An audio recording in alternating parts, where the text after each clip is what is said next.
With the media ripping President Trump for crises that stretch from Washington to Wall Street, I spoke moments ago with Bill Bennett, the former cabinet official, host of the Bill Bennett podcast on iTunes, and author of the new book, The True St. Nicholas, Why He Matters to Christmas. Bill Bennett, welcome. Thank you. Here's the media narrative. An unnecessary government shutdown, disastrous Syrian pullout. Jim Mattis was the last adult in the room. Wall Street is plummeting. Complete and utter chaos, and it's all Donald Trump's fault. Your thoughts? Well, I mean, he is the President of the United States, and he's going to attract a lot of attention. But this is a guy who paints in very bold strokes. You could get another president doing the same things, but it wouldn't be done in the Trump style. The Trump style being?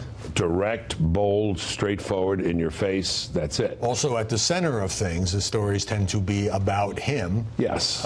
Both that's partially the media, and that's partially the way the president tweets and invites all that coverage. Yeah, and I don't want to limit my time and end my segment right away, but they hate Trump. I mean, Trump is the focus. A lot of these guys want to get Trump. I mean, they just don't like him. They'll look at any reason. Let's take one of those pieces, the general.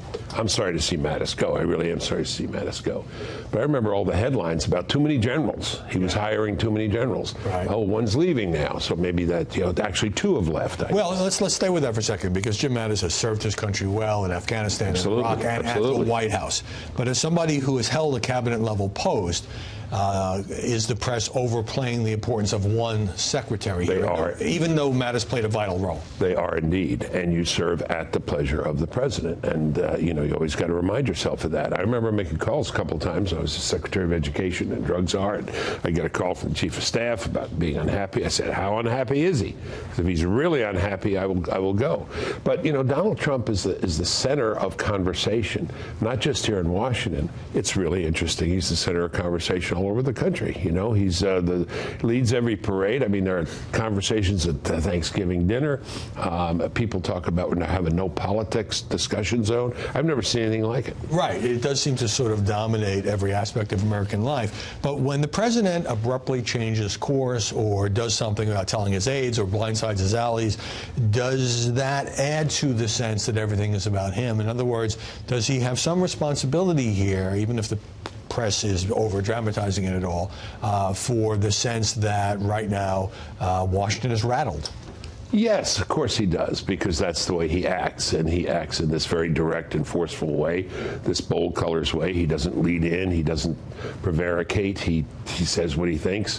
What's that line from Coriolanus? I will go to them most counterfeitly. He doesn't go to the public most counterfeitly, he goes quite directly. And the things he does are sudden strikes.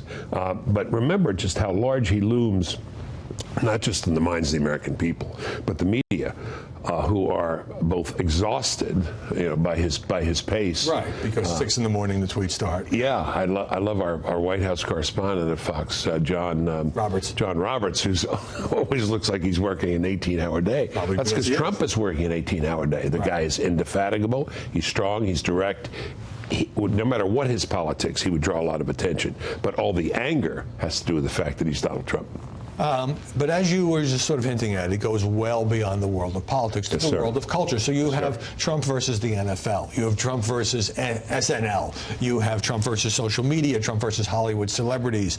Have we ever had a president more at the center of every single political and cultural conversation? And can that be wearing on the public? Well, yeah, that's interesting. Wearing or wearying. Yeah. Is there a subject in which he has no interest? Is there a subject in which he is not prepared to declaim? Maybe not. Look, he's an interested consumer of the culture. But what he's doing is he's acting more like a regular person than we're used to presidents acting, with scripts and with people explaining it and with very careful language. He talks like someone in your family would talk. I don't like what they're doing in the NFL. I like that song. Why'd they take that sitcom off TV? And then the press jumps in and says, okay, he's not getting the nuance and he overstated this and this is off. But that's part of his appeal, I often try to remind people, the way that he talks. But he also is not just a voracious consumer of media coverage. He cares a lot about television. I mean, the presidents that you work for, do you think they were spending as much time focusing on how they were being played in the media? Yeah. Well, he doesn't cater to the press. He canceled the White House press party this Yes. year. He doesn't People go, thought that was fine. He doesn't go to the White House Correspondents' Dinner. I think that's great because he doesn't cater to them. He knows they know he doesn't like them. He knows they don't like him. But you're right. No, he's a huge cultural figure, and not just here, but around the world. These conversations take Absolutely place about Donald Trump. Better known than Nike, I was told the other day. During this partial government McDonald's. shutdown, well, that's sorry. That's head spinning. Yeah. During this partial government shutdown, in Washington Post headline, one among many, Limbaugh and Coulter blamed for Trump's shutdown. Suddenly, conservative commentators, of which you have been one, you're an author, you hosted a radio show, have so much power they can tell the president what to do in this new meme because they objected to the initial compromise that would have averted a shutdown, but also had zero funding for the border wall. Yeah, well, look, Are they that powerful? They're powerful. He listens to people whom he likes and who have generally agreed with him, and that's perfectly fine, but he makes his own decision. Press needs to make up its mind here. Is it Limbaugh? Is it Ann Coulter? Is it Laura Ingraham? Or is it Donald Trump? Well, maybe there are a lot of conservatives with opinions and strong opinions, but we've never had a president like him, and for all those who complain for years after year in the press that it's too staged, it's too phony, it's too artificial. This is not an artificial presidency. Last question, I've got about half a minute.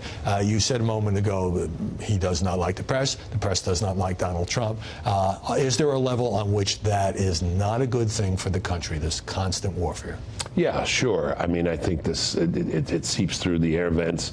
It troubles people, but at the end of the day, what matters to people is whether things get done, whether their individual lives are better, and I think he's making a very good case on that front. So we'll see. American people can stand a lot more than people think. We're not delicate flowers. We can handle it.